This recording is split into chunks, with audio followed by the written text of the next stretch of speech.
지난 시간에 한 것 중에서 여러분들이 얼마나 기억하시나 복습을 하겠습니다. 자, 외아들은 아주 독특한 아들이라고 했죠.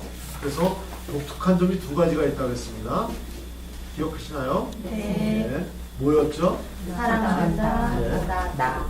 네, 첫째, 사랑한다. 그 다음에 둘째는 나았다. 잘 기억하시네요.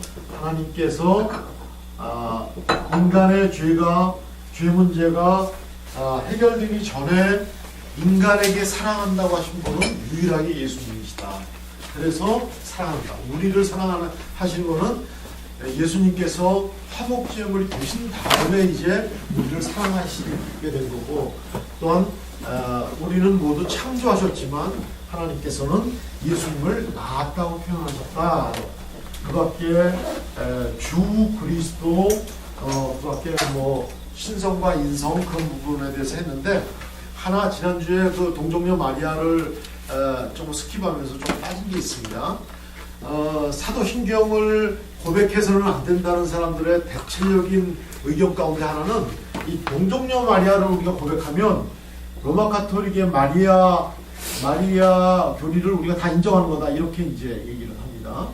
그래서 동정녀 마리아가 어떤 뜻인가? 우리는 물론 그 처녀 마리아, 결혼해서 남자를 알지 않은 마리아에게서 예수님이 나셨다고 했는데, 로마 카톨릭은 어떻게 하냐?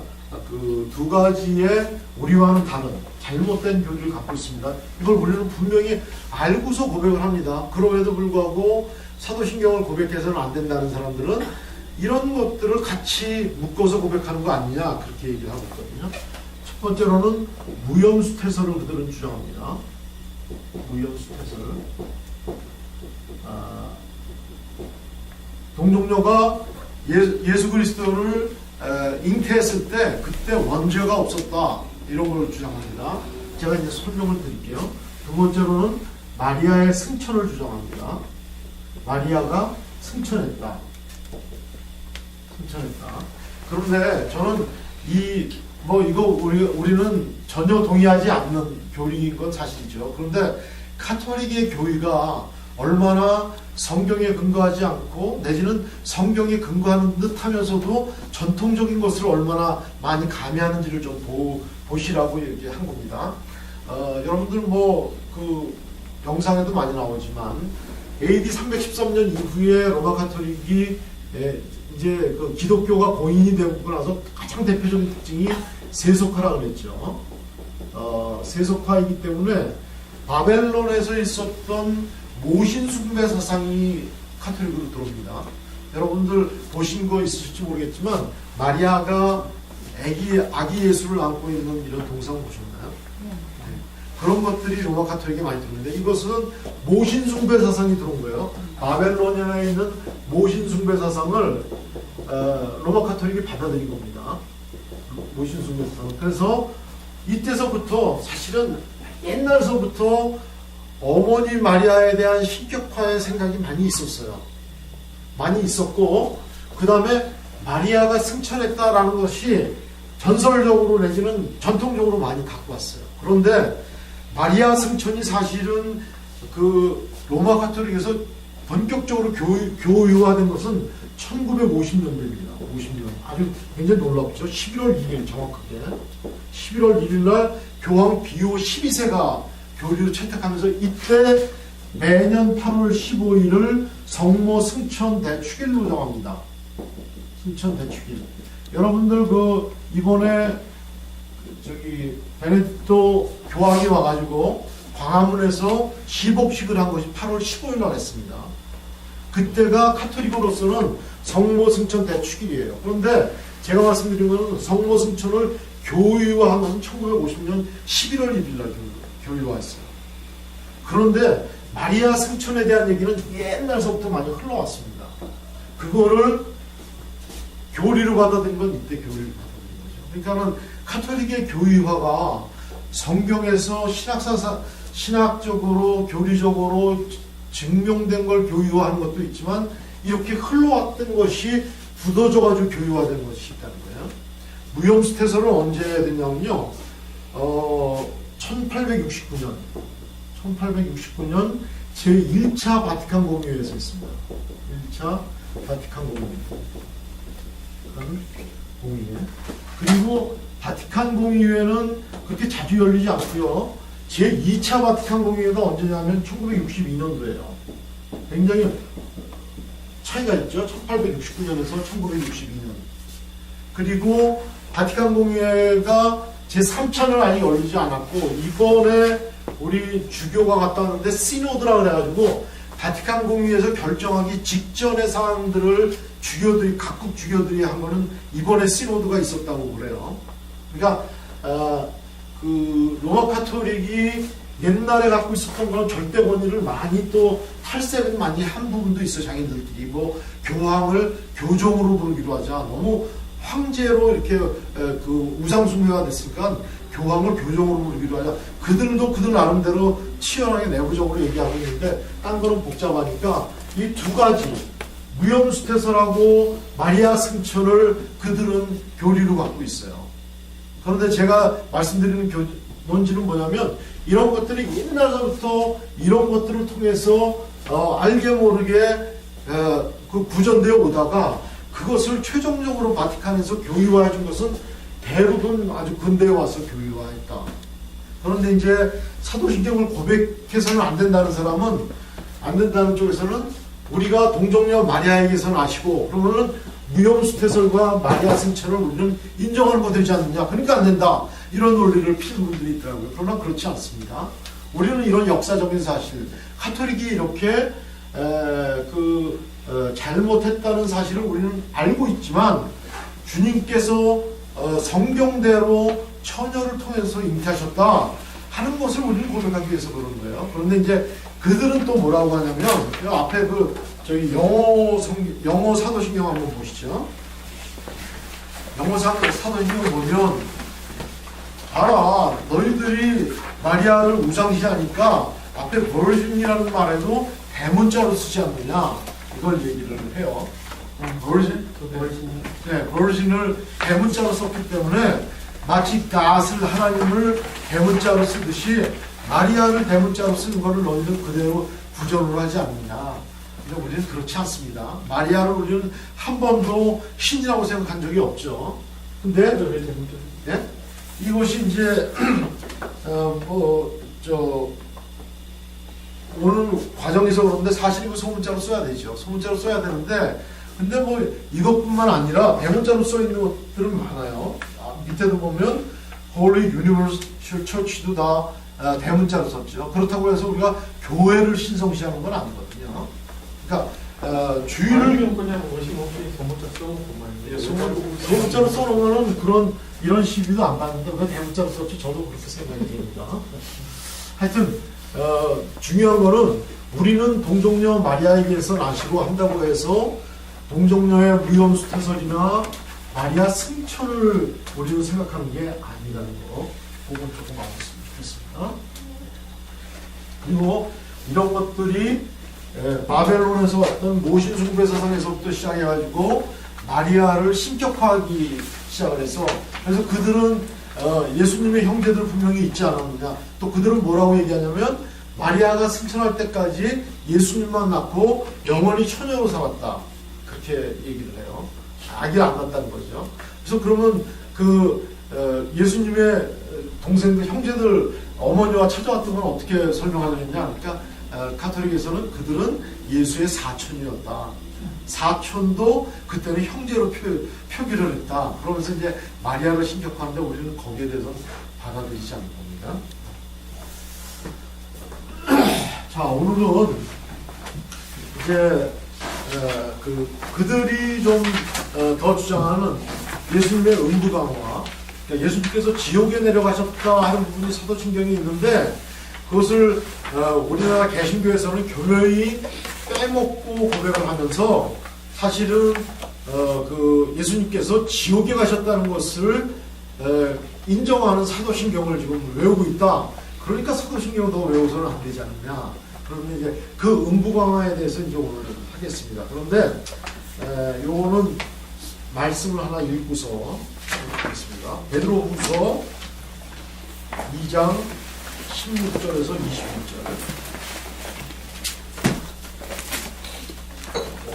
베드로후서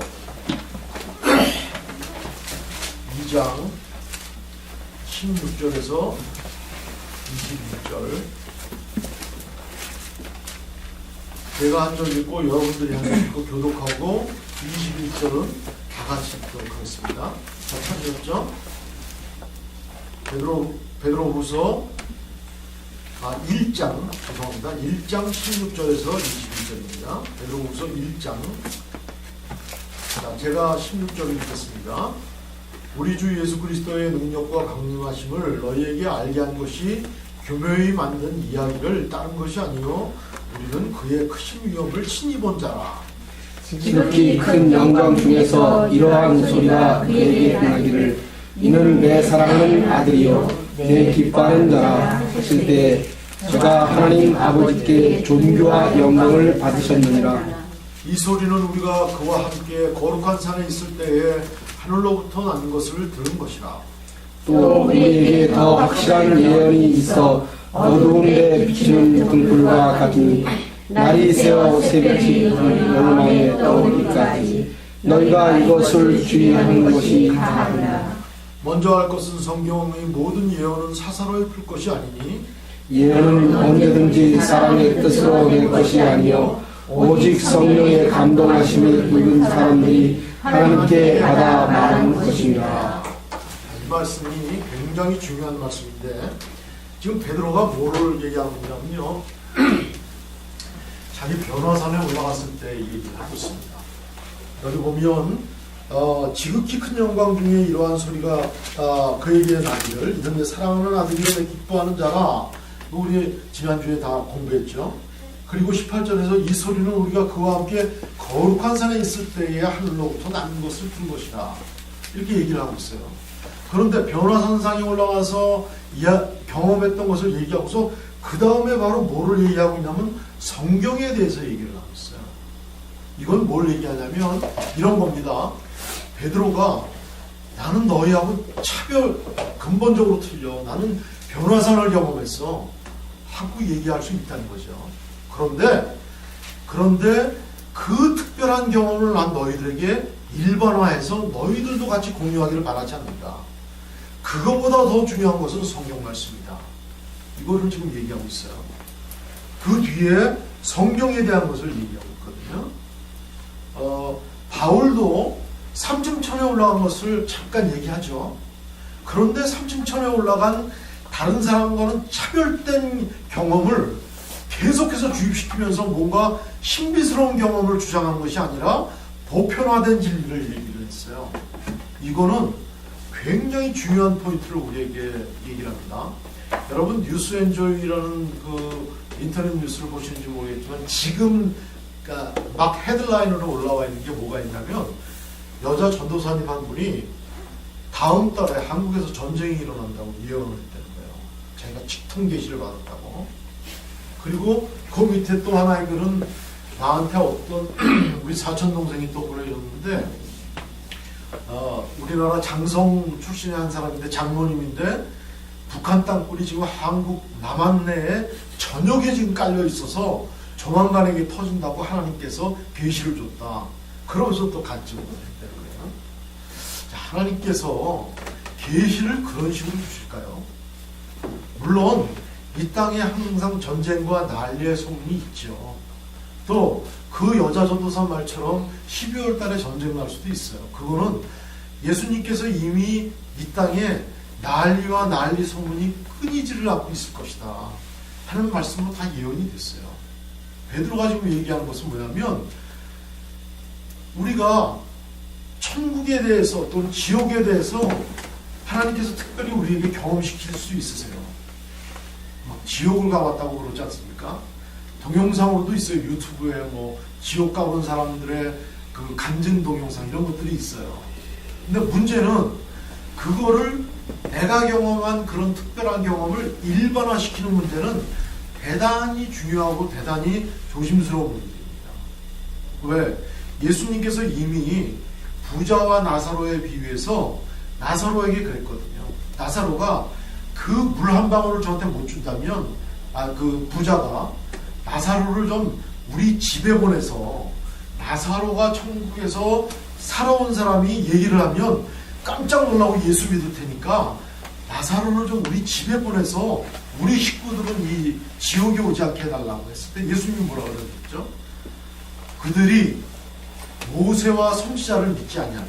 그때 그 성경에 모세와 누가복음에 나온 예수님이 말씀하신 모세와 선지자라는 것은 모세오경과 선지서, 즉 그들이 성경 말씀의 말씀을 믿지 않냐면 비록 천국에서 살아 돌아온 자가 와가지고 야 천국과 지옥이 있어라고 얘기를 해도 믿지 않은 것이다.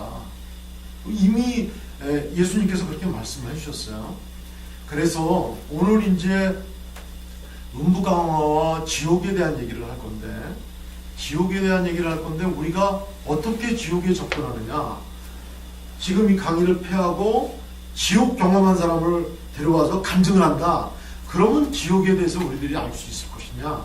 그럴 수 있을지도 모르죠. 하나님께서 특별히 역사하시면 하나님은 어떠한 역사도 하실 수 있지만, 그러나 이미 그것은 성경에서 베드로가 자기가 변화산에 있었던 일, 엄청난 황홀한 경험을 내가 너희들한테 얘기할 수 있다. 그러나 성경 말씀, 하나님께 받아 말씀한 이 성경 말씀을 믿는 것이 황홀한 경험보다 훨씬 더 큰 계시적인 그 가치가 있는 것이다 라는 것을 바로 베드로후서 1장 16절에서 21절은 얘기를 하고 있습니다. 그래서 우리가 지옥과 천국을 어떻게 할 수 있느냐? 말씀으로 돌아가야 된다는 거죠. 말씀에서 지옥과 천국을 어떻게 얘기하셨는가 하는 것을 우리가 알 때, 아, 천국이 이거고 지옥이 이거구나 하는 걸 말씀을 통해서 봐야지 어떤 경험을 통해서 볼 수 있는 세계가 아니라는 것이죠. 한마디만 더 말씀드리고 본과에 들어가겠습니다. 92년도에 여러분 이장님 사건이라고 잘 아시나요? 다미성교회에서 92년도에 예수님이 재림하신다고 모든 카메라들이, 모든 TV들이 다 와서 했어요.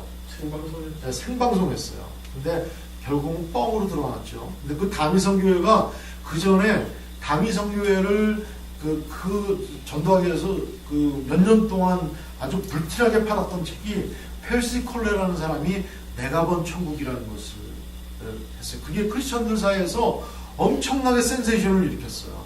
아마 지금으로 치면은 뭐 생명의 말씀사에서 판매 부수 1위 이렇게 했을 거예요. 그 단위 선교회의 정체가 알려지기 전까지 와요. 그 책에는 펠시 콜레가 자기가 바라본 천국에 대해서 탁 쓰여져 있고 전도용으로 서로 나눠주고 그랬어요.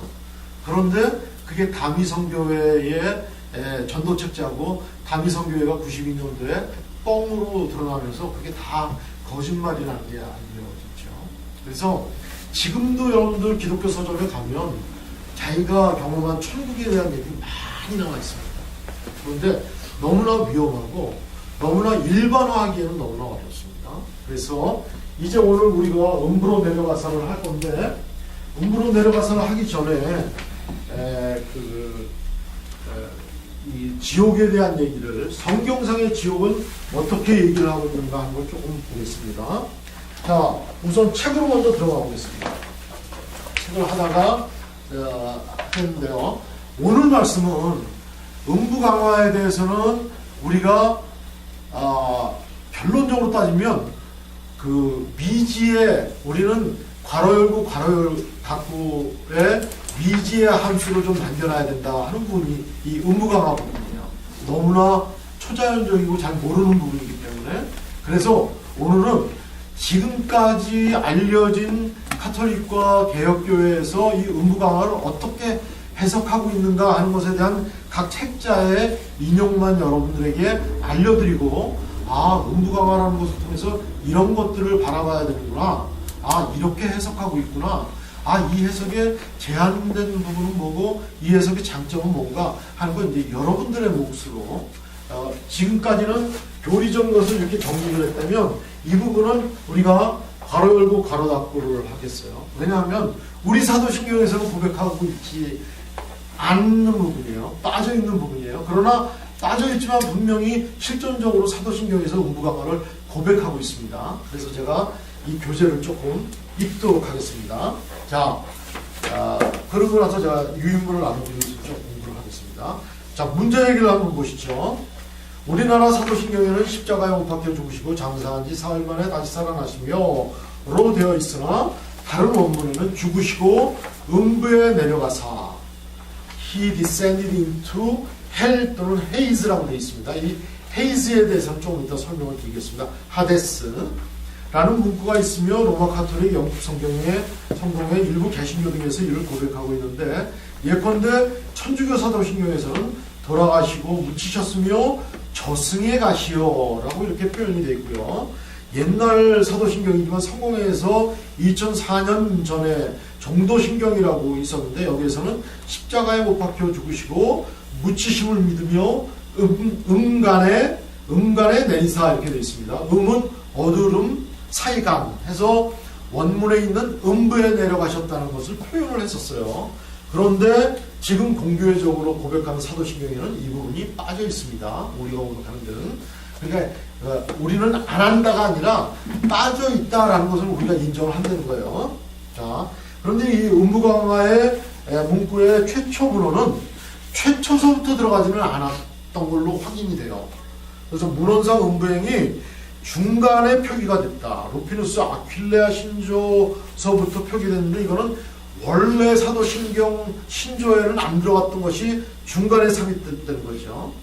중간에 삽입됐지만 사도신경은 성경의 근거에서 삽입됐기 때문에 어떤 성경에 근거됐는지는 조금 이따 같이 읽겠습니다.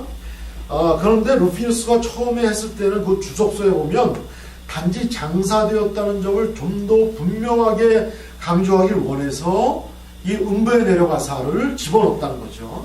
그런 것들이 최초 문헌의 주석서에는 보여지고 있어요. 그런데 이것이 이제 각 종파별로 교리적으로 달라지면서 음부에 대한 부분이 이제 이따가 유인물을 통해서 보였지만 카톨릭의 중간기하고 결속이 되면서 많은 오해가 되기 시작을 합니다.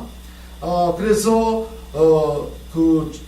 끝부분에 음부강화 최초 문헌의 끝부분에 세 가지 정도의 의혹가 있었다고 되어 있는데, 하나는 예수는 우리 죽음의 운명에 완전히 참여하셨다.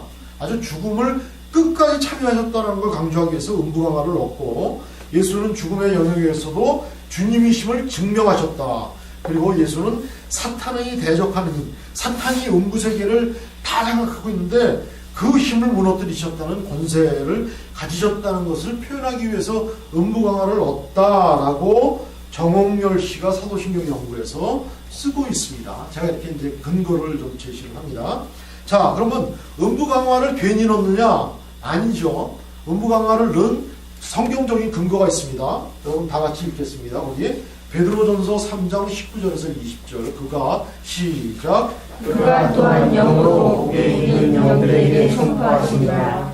그들은 전에 노아의 나를 방주를 준비한 동안 하나님이 오래 참고 기다리실 때에 복종하지 아니하던 자들이라. 방주에서 물로 말미암아 구원을 얻은 자가 몇 명이니 겨우 8명이라. 예.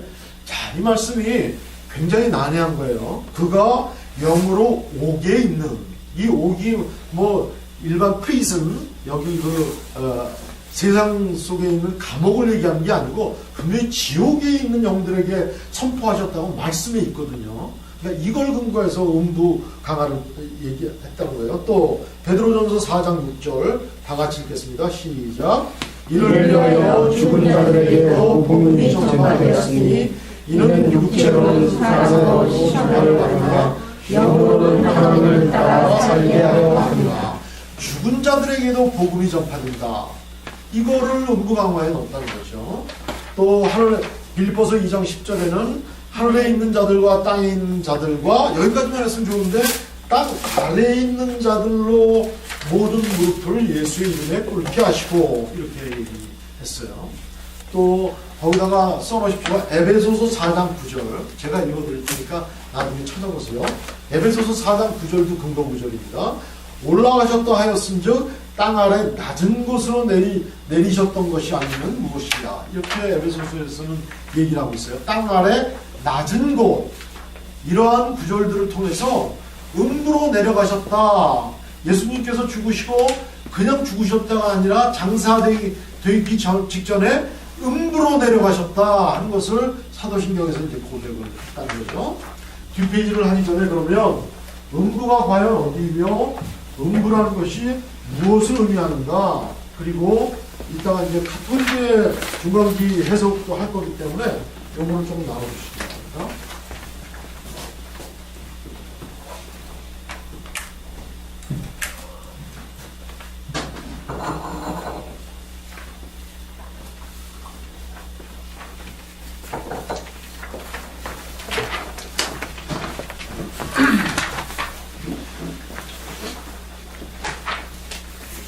아까 제가 베드로 후서를 통해서 말씀드린 것처럼 지옥이나 음부를, 지옥을 경험한 사람들의 얘기, 막 크고 불이 끓고 막 대골이 다니고 뭐 어디는 어느 방에는 뱀이 있고 이런 걸로 묘사되는 게 아니라 성경에서 지옥을 어떻게 얘기했냐 하는 것이 중요하겠죠. 근데 이거는 성경을 다 살펴봐야 되는데 다 살펴보려면 시간이 없기 때문에 제가 이렇게 요약을 해봤습니다. 이것들을 통해서 성경 피저는 여러분들이 찾아보시고 제가 간략하게만 말씀을 드리겠습니다. 구약에는 스올로 돼 있어요. 스올은 당연히 히브리어이겠죠. 그런데 구약의 스올은, 여러분, 구약의 스올, 음부, 구약에서의 지옥은 우리가 지금 명확하게 천국과 지옥으로 개념화돼서 정리된 거를 신약에 와서 예수님께서 정리해 주셨고요. 구약에서는 지옥이라는 게 아주 몹쓸 사람들이 가는 곳도 가는 곳이었지만 그냥 죽으면 가는 곳, 이렇게 혼용돼서 썼어요. 예를 들자면 여기 이제 성경 구절이 다 있지만 야곱이 요셉이 죽었다는 얘기를 듣죠. 물론 요셉이 죽지 않았는데 그 형제들이 애굽에다 팔아넘기고 야곱의 옷에다 피를 묻혀 갖고 왔잖아요. 그때 야곱이 슬퍼하면서 내가 요셉을 특별히 아끼던 채색 옷을 입혀가지고 할 정도로 요셉을 아꼈잖아요. 근데 요셉이 죽었다고 하니까 거기서 야곱이 창세기 37장 35절에서 뭐라고 하냐면 내가 슬피 울며 내 아들을 따라 내가 스올로 내려가리라. 내가 음부로 내 아들을 따라 가리라. 내 요셉이 죽은 줄만 알고 내 요셉이 죽은 데를 찾아가리라. 그렇게도 표현을 했어요. 또 다윗이 죽을 때 솔로몬에게 몇몇 사람들, 예를 들어서 다윗이 압살롬에게 정권을 뺏기고 갈 때 시므이가 저주를 합니다. 그 당시에는 시므이라는 평민이 다윗을 막 저주를 하는데 그때 다윗의 신복들이 나와서 저런 무엄한 거 저거 죽여버릴까 하니까 냅둬라. 지금 내가 쫓겨가는데 이것도 다 하나님의 뜻이다라고 오지만 나중에 왕권을 복원하고 나서 솔로몬에게 얘기할 때 저 시므이 그냥 놔두지 마라. 저거 징벌을 해라. 그렇게 얘기해요. 그럴 때 거기서 뭐라 그러냐면 저가 편안히 스올로 내려가지 못하게 하라. 그러니까 그때 썼던 용례는 뭐 꼭 그런 용례만 있는 것은 아니지만 그냥 죽어서 가는 것, 지금으로 얘기하면 천국과 지옥을 갈라지는데 구약에서는 그냥 죽어서 가는 것이 음부라고 생각을 했어요. 그런 것도 있었고 정말 지옥, 지금의 우리의 개념에 지옥의 개념도 있었고요. 두 개가 혼용돼 있었습니다. 그게 거기 1, 2, 3, 4번에 나와 있는 얘기의 전부 다입니다. 제가 이것을 지금 간략하게 설명을 드리니까 요 네 가지 용례에 대해서 각 성경 구절을 여러분들이 찾아보시면 되겠습니다. 자, 구약에서는 지옥을 스올로 썼는데 여러분 구약의 히브리어를 헬라어로 바꾼 게 무슨 성경이라고 했죠? 지난주에 말씀드렸죠? 70인경이라고 했죠? 70인경에서 구약의 스올이라고 썼던 부분을 전부 옮긴 것이 하데스라고 썼습니다. 하데스. 그래서 아까 He descended into Hades라고 한 거는 하데스라는 헬라어를 그대로 영문화해서 썼어요. 그래서 He descended into Hades라고도 쓰고 He descended into Hell 하고서 영어 단어로 쓰기도 합니다. 자, 신약에 와서 하데스라는 용어가 구약의 스올을 그대로 갖다 쓰면서 신약에서도 하데스를 썼어요. 특히 부자와 나사로에 비유해서 부자가 간 음부를 하데스라고 표현을 했어요. 그런데 예수님께서 천국과 지옥에 대해서 명확하게 말씀을 여러 군데서 하셨죠. 그러면서 예수님께서 단어를, 물론 예수님이 쓰셨을 때는 아람어로 쓰셨지만 뭔가 그 하데스라는 단어와는 차별적인 단어를 썼는데, 그거를 갖다 나중에 헬라어로 썼는데 게헨나라는 단어를 쓰셨습니다. 그 뒤쪽에 보면 게헨나라는 단어를 예수님께서 쓰셨어요. 이 게헨나라는 단어는 흰놈의 골짜기라는 구약의 느헤미야 11장 30절에서 나왔어요.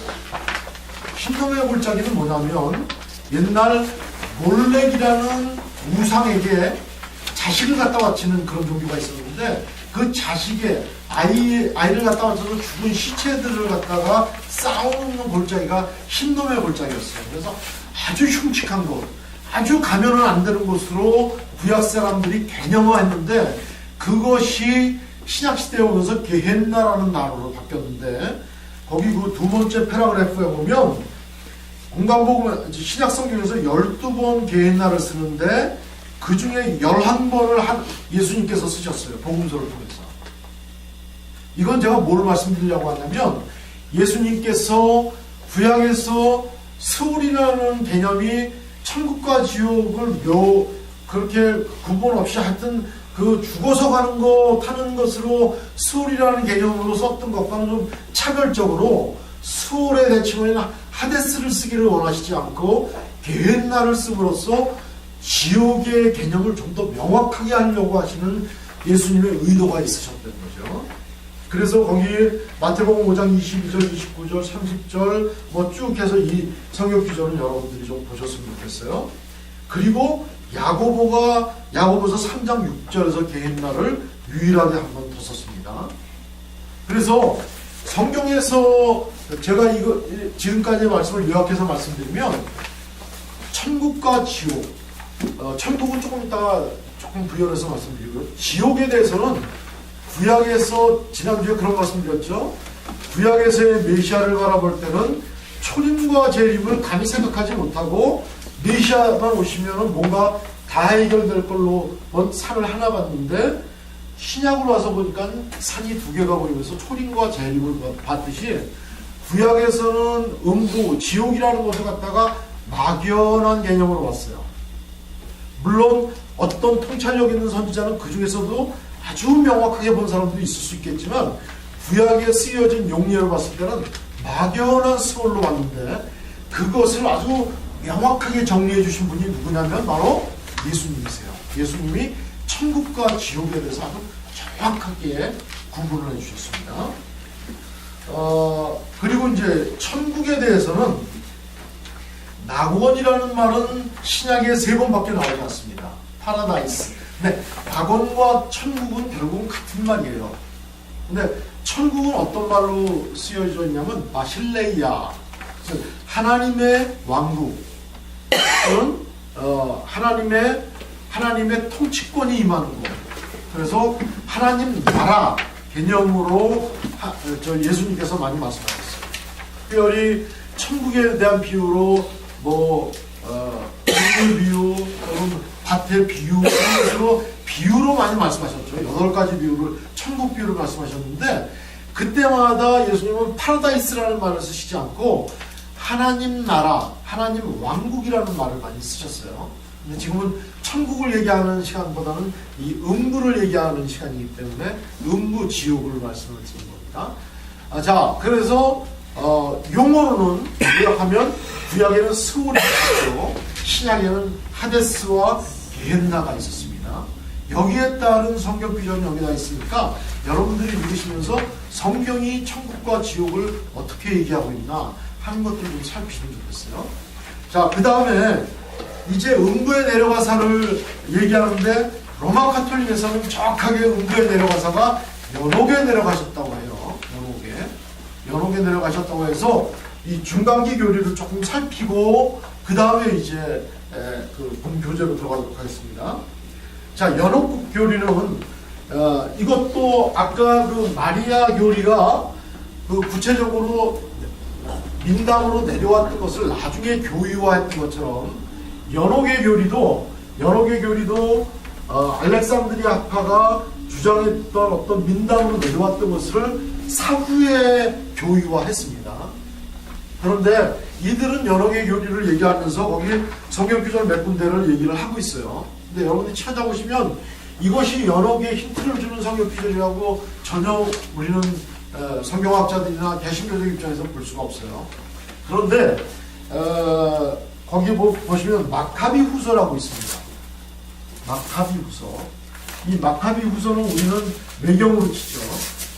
마카비 후서에 제가 여기다가 하는 표기를 안 넣고 그냥 장절만 표기해놨는데 이 마카비 후서 12장 43절에 보면 43절에서 45절에 보면 이런 얘기가 나와요.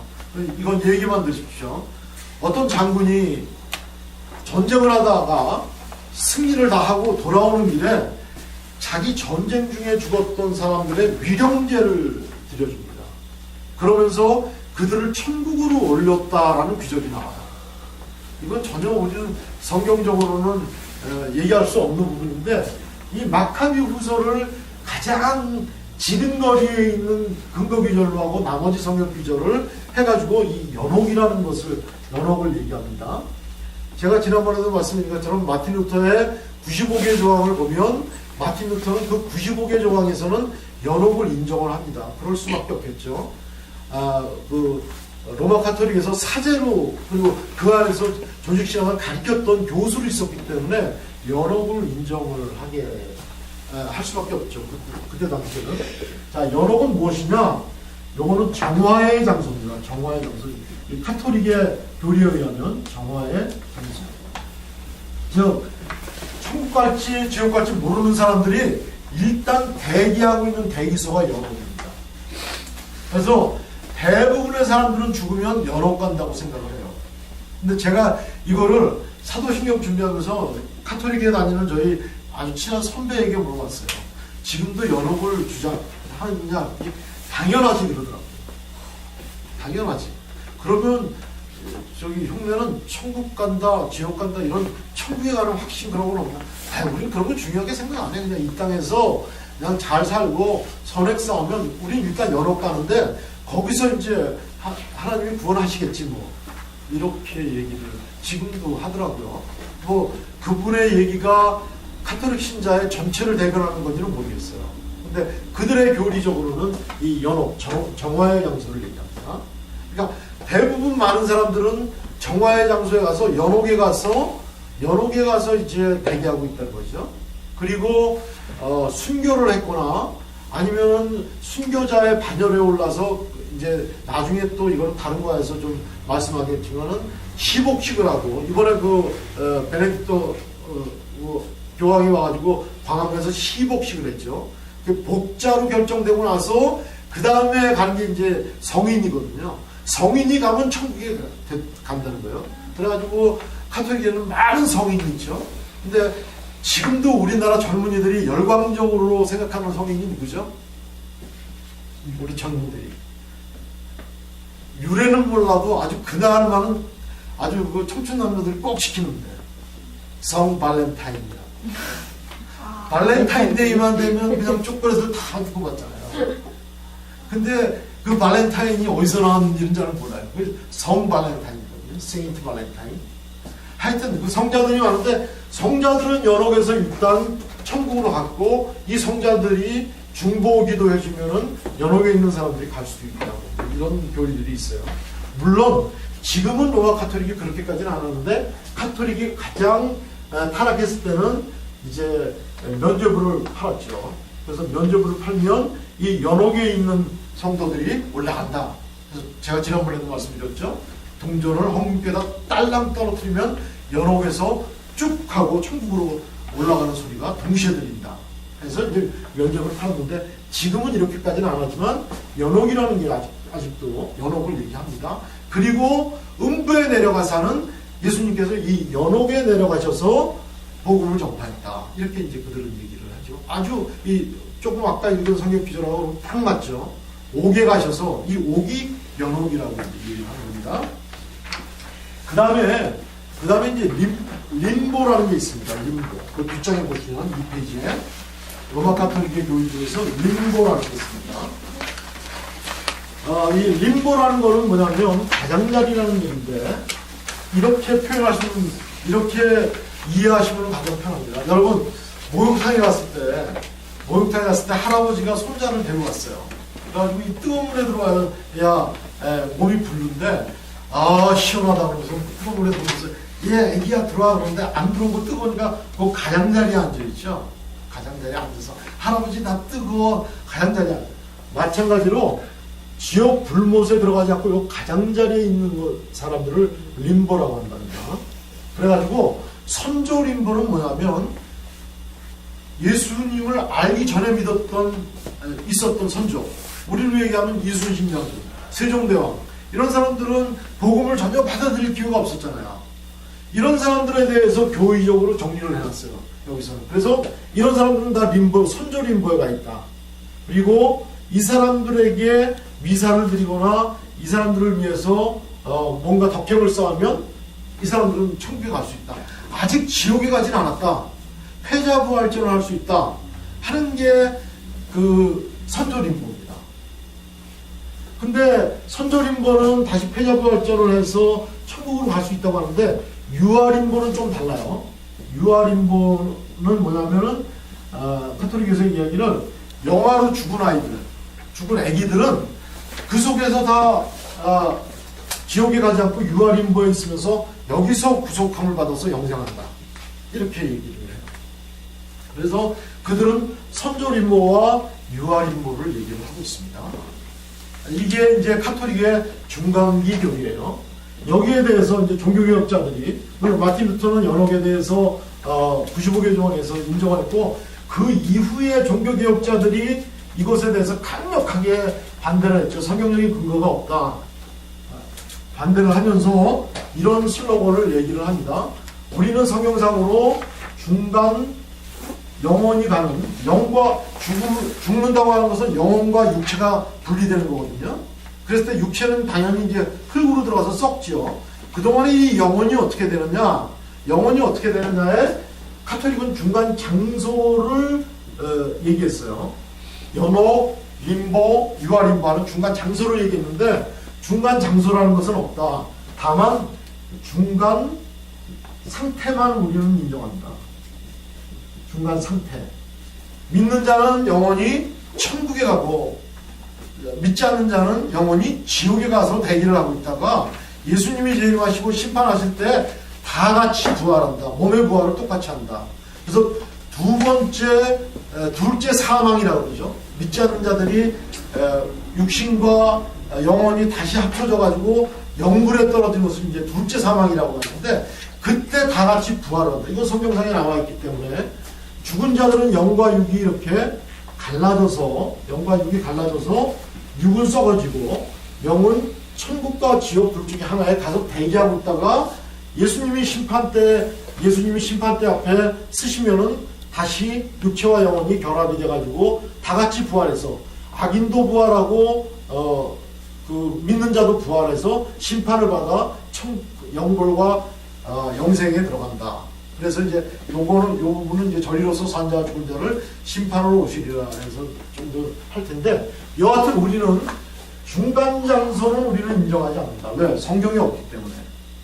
연옥이나 림보나 이런 것들은 성경이 없기 때문에 우리는 중간 장소는 인정하지 않는다. 다만 중간 상태는 영과 육이 분리돼 가지고 영이 지금 어떤 상태에 있느냐 하는 것들은 우리들이 인정한다. 요거 우리가 정확하게 볼 수 있는 것은 지난번에도 얘기했지만, 한평강도에게 오늘날 내가 나와 함께 낙원에 이르리라.